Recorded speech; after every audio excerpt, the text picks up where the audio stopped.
Welcome to Company Law and Secretarial Practice, 4th semester BCom, University of Mysore, Digital Learning.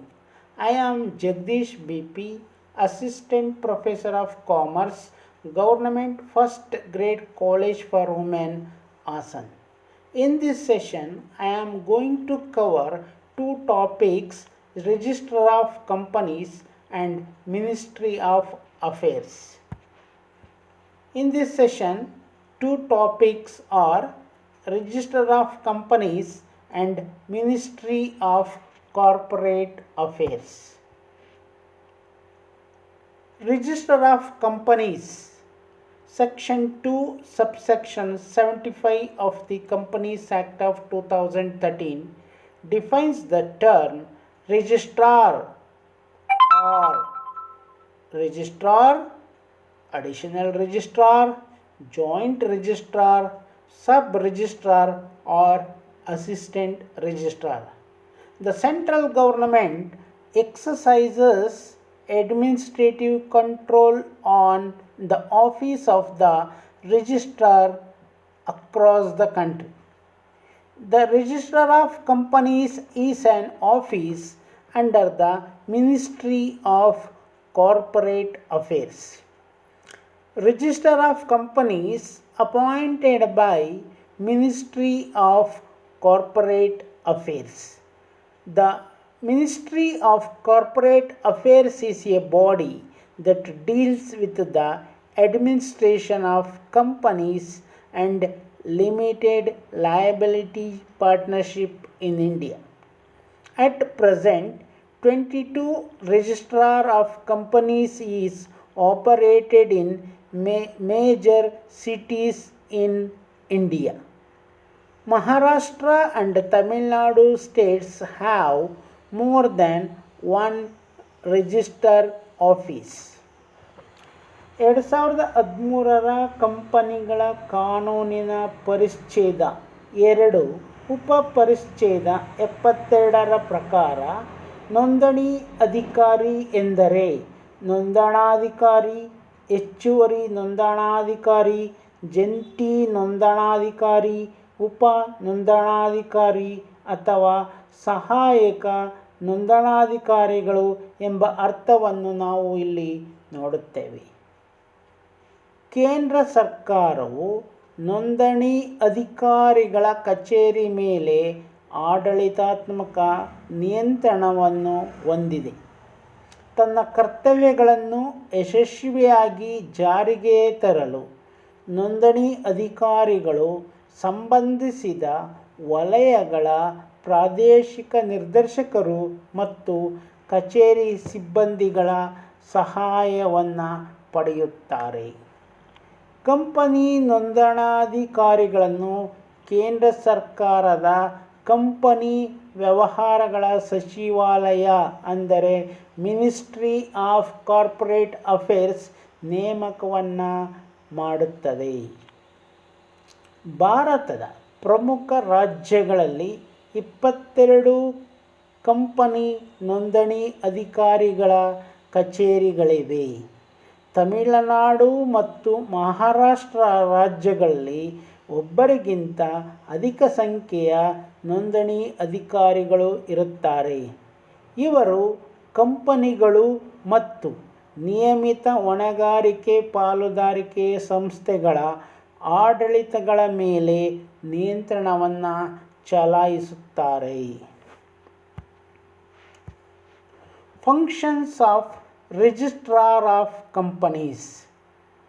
ROC means Register of Companies. ROC, register, that means incorporate and issues registration certificate to eligible companies and LLPs. ಅರ್ಹ ಕಂಪನಿಗಳಿಗೆ ನೋಂದಣಿ ನೀಡುವುದು ಮತ್ತು ನೋಂದಣಿ ಪ್ರಮಾಣಪತ್ರವನ್ನು ವಿತರಿಸುವ ಜವಾಬ್ದಾರಿಯನ್ನು ROC ಕೈಗೊಳ್ಳುತ್ತದೆ. ROC maintains documents of registered companies and allows the public to verify documents on payment of prescribed fees. ನೋಂದಣಿ ಪಡೆದ ಕಂಪನಿಗಳ ದಾಖಲೆಗಳನ್ನು ಸರಿಯಾದ ರೀತಿಯಲ್ಲಿ ನಿರ್ವಹಣೆಯನ್ನು ಮಾಡುತ್ತದೆ. ನಿರ್ದಿಷ್ಟ ಶುಲ್ಕವನ್ನು ಪಾವತಿಸಿದ ಸಾರ್ವಜನಿಕ ವ್ಯಕ್ತಿಗಳಿಂದ ಪಡೆದ ಹಣಕ್ಕೆ ಸಂಬಂಧಿಸಿದಂತೆ ದಾಖಲೆಗಳನ್ನು ಪರಿಶೀಲಿಸಲು ಅನುಮತಿ ನೀಡಿಸುತ್ತದೆ, ಇಚ್ಛಿಸಿದರೆ ಅವರಿಗೆ ಅವಕಾಶವನ್ನು ನೀಡುತ್ತದೆ. ROC provides instruction to companies, shareholders and board of directors. ಕಂಪನಿಗಳು, ಷೇರುದಾರರು ಮತ್ತು ನಿರ್ದೇಶಕರಿಗೆ ಅಗತ್ಯವಾದ ಸೂಚನೆಗಳನ್ನು ಇದು ನೀಡುತ್ತದೆ. ಆಡಳಿತಾತ್ಮಕವಾಗಿ ಕಂಪನಿಯು ಕೈಗೊಳ್ಳಬೇಕಾದ ಕಾರ್ಯಗಳನ್ನು ಸಹ ಇದು ತಿಳಿಸುತ್ತದೆ. Register of Companies issues business commencement certificate to public limited companies. ಸಾರ್ವಜನಿಕ ನಿಯಮಿತ ಕಂಪನಿಗಳಿಗೆ ವ್ಯವಹಾರವನ್ನು ಆರಂಭಿಸಬೇಕಾದಾಗ ವ್ಯವಹಾರ ಆರಂಭಿಸುವ ಪ್ರಮಾಣಪತ್ರವನ್ನು ಸಹ ಇದು ಒದಗಿಸುತ್ತದೆ. Register of Companies implements provisions relating to mergers and acquisition of companies. ಕಂಪನಿಗಳ ವಿಲೀನ ಮತ್ತು ಸ್ವಾಧೀನಗಳಿಗೆ ಸಂಬಂಧಿಸಿದಂತೆ ನಿಯಮಗಳನ್ನು ಜಾರಿಗೊಳಿಸುತ್ತದೆ. ROC verifies the process of appointment of key managerial personnel. Key managerial persons means director, secretary and important managerial staff. ಕಂಪನಿಗಳ ನಿರ್ದೇಶಕರು, ಕಾರ್ಯದರ್ಶಿ ಮತ್ತು ಇತರೆ ಪ್ರಮುಖ ನಿರ್ವಹಣಾ ಸಿಬ್ಬಂದಿಯ ನೇಮಕವು ಕಂಪನಿಗಳ ಕಾನೂನು ಮತ್ತು ತಿದ್ದುಪಡಿಯಾದ ನಿಯಮಗಳಿಗೆ ಅನುಗುಣವಾಗಿದೆ ಎಂಬುದನ್ನು ಇಲ್ಲಿ ಪರಿಶೀಲಿಸುವುದು. ROC suspends registration or incorporation if a company has unlawful objectives. ಕಂಪನಿಯು ಕಾನೂನುಬಾಹಿರ ಉದ್ದೇಶಗಳನ್ನು ಹೊಂದಿದ್ದರೆ ನೋಂದಣಿಯನ್ನು ಇದು ತಿರಸ್ಕಾರ ಮಾಡುತ್ತದೆ. ROC examines memorandum and articles of association if they are not according to the provisions of the Act. It cancels the concerned company's registration or incorporation. ಕಂಪನಿಯ ಮನವಿ ಪತ್ರ ಮತ್ತು ಲಿಖಿತ ಕಟ್ಟಳೆಗಳು ಕಾಯಿದೆಯ ನಿಯಮಾವಳಿಗೆ ಅನುಗುಣವಾಗಿವೆ ಎಂಬುದನ್ನು ಪರಿಶೀಲನೆಯನ್ನು ಮಾಡುತ್ತದೆ. ಒಂದು ವೇಳೆ ದೋಷಪೂರಿತವಾಗಿದ್ದರೆ ನೋಂದಣಿಯನ್ನು ಇದು ತಿರಸ್ಕಾರವನ್ನು ಮಾಡುತ್ತದೆ. Register of Companies can also submit petition for the winding up of a company. ಕಂಪನಿಯ ವಿಸರ್ಜನೆಗೆ ಮನವಿ ಅಂದರೆ ಪೆಟಿಷನ್ನು ಸಲ್ಲಿಸುವ ಕಾರ್ಯವನ್ನು ಸಹ ನೋಂದಣಿ ಅಧಿಕಾರಿಗಳು ಮಾಡಬಹುದು. ROC can initiate legal proceedings against the company and the directors who commit breach of laws. Company ಕಾಯಿದೆಯ ನಿಯಮಗಳನ್ನು ಉಲ್ಲಂಘನೆ ಮಾಡಿದ ಕಂಪನಿಗಳು ಮತ್ತು ನಿರ್ದೇಶಕರ ವಿರುದ್ಧ ಕಾನೂನು ಕ್ರಮಗಳನ್ನು ರಿಜಿಸ್ಟರ್ ಆಫ್ ಕಂಪನೀಸ್ ಜರುಗಿಸುತ್ತದೆ. Next topic, ministry of corporate affairs.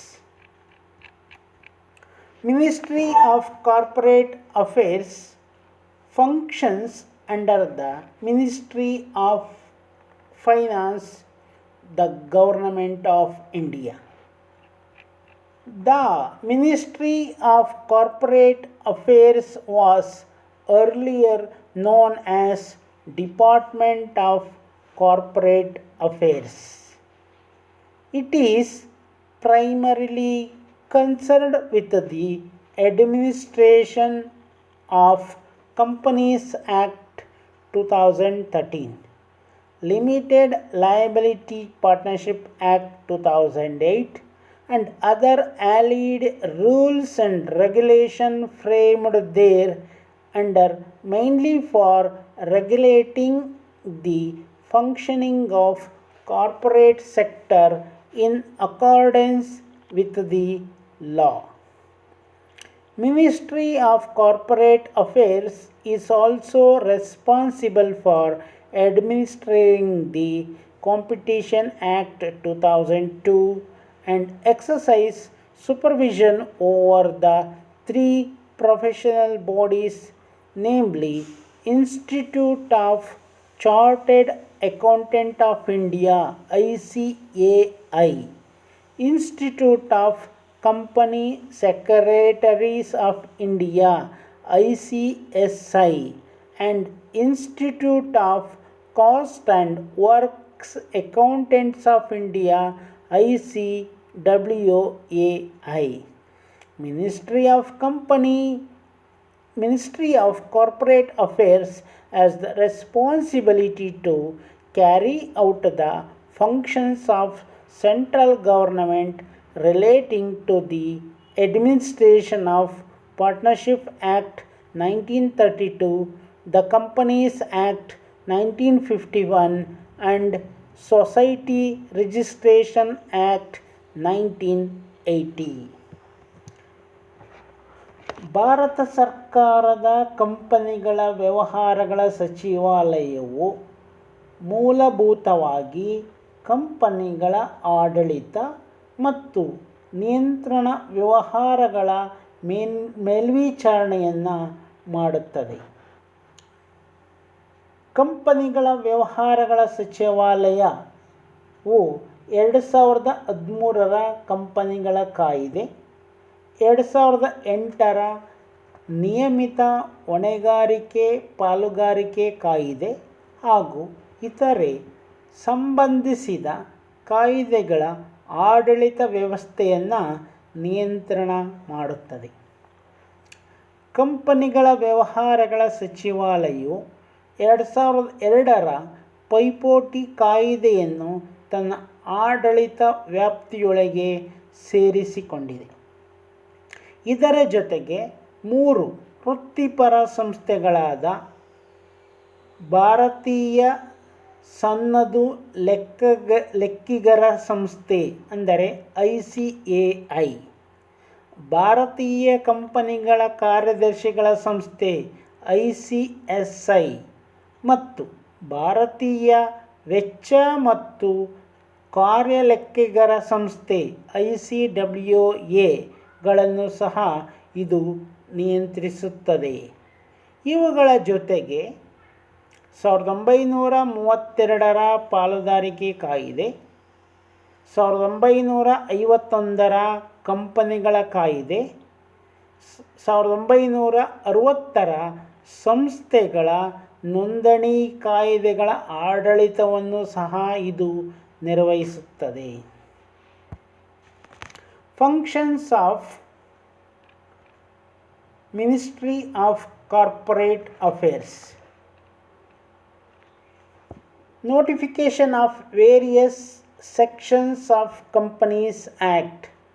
ಕಂಪನಿಗಳ ಕಾಯ್ದೆ 2013 ಕಾಲದಿಂದ ಕಾಲಕ್ಕೆ ತಿದ್ದುಪಡಿ ಮಾಡಿ ಹಲವಾರು ಅಧಿಸೂಚನೆಗಳನ್ನು ನೀಡಿಸುವುದು, ಗೆಜೆಟಲ್ಲಿ ನೋಟಿಫಿಕೇಷನ್ ನೀಡುವ ಜವಾಬ್ದಾರಿಯನ್ನು ಮಿನಿಸ್ಟ್ರಿ ಆಫ್ ಕಾರ್ಪೊರೇಟ್ ಅಫೇರ್ಸ್ ತನ್ನ ಕೆಲಸವನ್ನು ನಿರ್ವಹಣೆಯನ್ನು ಮಾಡುತ್ತದೆ.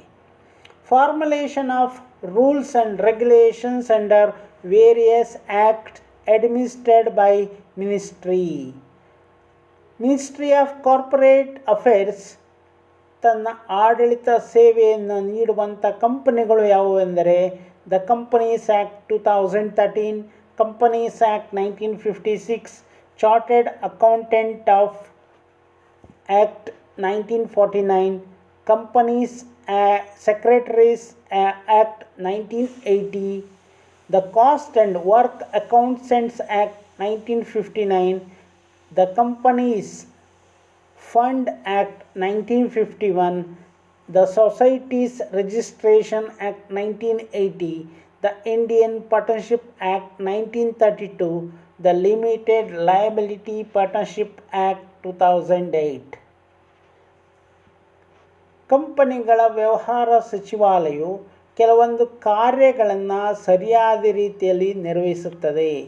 ಅಂದರೆ ಕಂಪನಿಗಳ ಕಾಯ್ದೆ 2013, ಕಂಪನಿಗಳ ಕಾಯ್ದೆ 1956, ಏಕಸ್ವಾಮ್ಯ ಮತ್ತು ನಿರ್ಬಂಧಿತ ವ್ಯವಹಾರಗಳ ಕಾಯ್ದೆ 1969, ಚಾರ್ಟರ್ಡ್ ಅಕೌಂಟೆಂಟ್ ಆ್ಯಕ್ಟ್ 1949, ಕಂಪನಿಗಳ ಕಾರ್ಯದರ್ಶಿಗಳ ಕಾಯ್ದೆ 1980, ವೆಚ್ಚ ಮತ್ತು ವರ್ಕ್ಸ್ ಅಕೌಂಟೆಂಟ್ ಆ್ಯಕ್ಟ್ 1959, ಕಂಪನಿಗಳ ರಾಷ್ಟ್ರೀಯ ದೇಣಿಗೆ ನಿಧಿ ಕಾಯ್ದೆ 1951, ಭಾರತೀಯ ಸಹಭಾಗಿತ್ವ ಕಾಯ್ದೆ 1932, ಸೀಮಿತ ಹೊಣೆಗಾರಿಕೆ ಪಾಲುದಾರಿಕೆ ಕಾಯ್ದೆ 2008.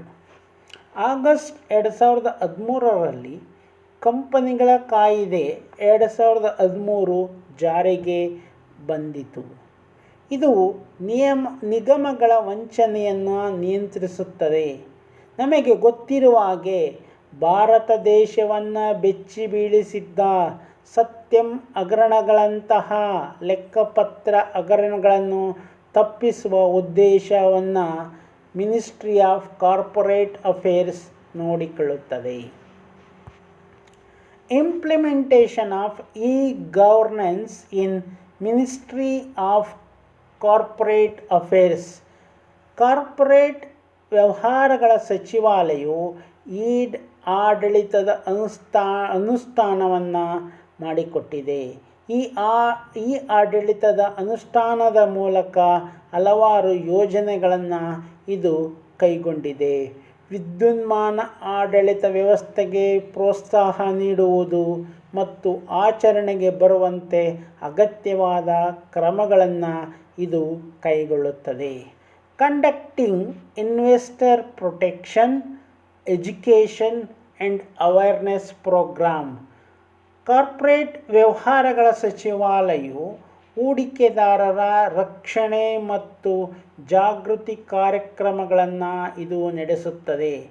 ಮಾರುಕಟ್ಟೆ ಹೇಗೆ ಕಾರ್ಯನಿರ್ವಹಿಸುತ್ತದೆ ಎಂಬುದರ ಬಗ್ಗೆ ಹೂಡಿಕೆದಾರರಿಗೆ ಶಿಕ್ಷಣಗಳನ್ನು ನೀಡುವುದು.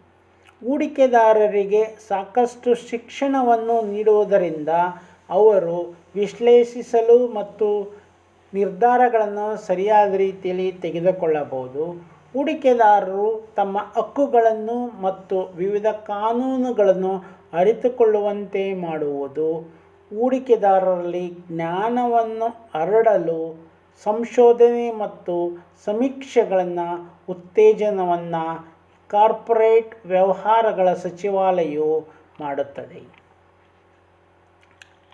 Undertaking investigation of serious frauds through serious fraud investigation office.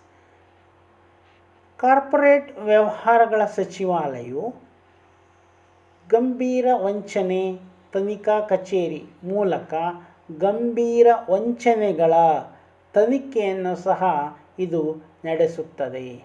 The management of cadre of the Indian corporate law services. Protecting company stakeholder rights. Providing data or statistics on corporate performance to public. ಕಂಪನಿಯು ಕಾನೂನಿನ ಬಾಹಿರ ಉದ್ದೇಶಗಳನ್ನು ಹೊಂದಿದ್ದರೆ ನೋಂದಣಿಯನ್ನು ಇದು ತಿರಸ್ಕಾರ ಮಾಡುತ್ತದೆ. ಯಾವುದೇ ಕಂಪನಿಯು ಕಾನೂನಿಗೆ ವಿರುದ್ಧವಾದ ಉದ್ದೇಶಗಳನ್ನು ಹೊಂದಿ ತನ್ನ ವ್ಯವಹಾರವನ್ನು ಮಾಡುತ್ತಿದ್ದರೆ ಅಂತಹ ಕಂಪನಿಗಳ ನೋಂದಣಿ ಅಂದರೆ ರಿಜಿಸ್ಟ್ರೇಷನ್ ಅನ್ನನ್ನೇ ಕ್ಯಾನ್ಸಲ್ ಮಾಡುತ್ತದೆ. ಕಂಪನಿಯ ಮನವಿ ಪತ್ರ ಮತ್ತು ಲಿಖಿತ ಕಟ್ಟಳೆಗಳು ಕಾಯಿದೆಗಳ ನಿಯಮಾವಳಿಗೆ ಅನುಗುಣವಾಗಿವೆ ಎಂಬುದನ್ನು ಪರಿಶೀಲಿಸುವುದು. ಒಂದು ವೇಳೆ ಕಂಪನಿಯ ಕಾಯಿದೆಗಳು ನಿಯಮಾವಳಿಗಳಿಗಿಂತ ದೋಷಪೂರಿತವಾಗಿದ್ದರೆ ಅಂತಹ ನೋಂದಣಿಯನ್ನು ತಿರಸ್ಕಾರ ಮಾಡುವ ಜವಾಬ್ದಾರಿಯನ್ನು ಮಿನಿಸ್ಟ್ರಿ ಆಫ್ ಕಾರ್ಪೊರೇಟ್ ಅಫೇರ್ಸ್ ಕೈಗೊಳ್ಳುತ್ತದೆ. ಕಂಪನಿಯ ವಿಸರ್ಜನೆಗೆ ಮನವಿಯನ್ನು ಸಲ್ಲಿಸುವ ಕಾರ್ಯವನ್ನು ಸಹ ನೋಂದಣಿ ಅಧಿಕಾರಿಗಳು ಮಾಡಬಹುದು. ಕಂಪನಿ ಸರಿಯಾದ ರೀತಿಯಲ್ಲಿ ಕಾರ್ಯವನ್ನು ನಿರ್ವಹಿಸದೇ ಇದ್ದಾಗ ಕಂಪನಿಯನ್ನು ಕ್ಲೋಸ್ ವೈಂಡಿಂಗ್ ಅಪ್ ಅಥವಾ ಲಿಕ್ವಿಡೇಷನ್ ಮಾಡುವ ಸಂದರ್ಭದಲ್ಲಿ ಮನವಿಯನ್ನು ಸಲ್ಲಿಸಿ ನೋಂದಣಿ ಅಧಿಕಾರಿಗಳು ತನ್ನ ಕಾರ್ಯವನ್ನು ನಿರ್ವಹಿಸುತ್ತಾರೆ. ಕಂಪನಿಗಳ ಕಾಯಿದೆ ನಿಯಮಗಳನ್ನು ಉಲ್ಲಂಘನೆ ಮಾಡಿದ ಕಂಪನಿಗಳು ಮತ್ತು ನಿರ್ದೇಶಕರ ವಿರುದ್ಧ ಸರಿಯಾದ ಕಾನೂನು ಕ್ರಮಗಳನ್ನು ಜರುಗಿಸುತ್ತದೆ. ಇದು ಕಾರ್ಪೊರೇಟ್ ವ್ಯವಹಾರ ಸಚಿವಾಲಯದ ಕಾರ್ಯವಾಗಿದೆ. In this session, the learners understood the Register of Companies and Ministry of Corporate Affairs. Thank you.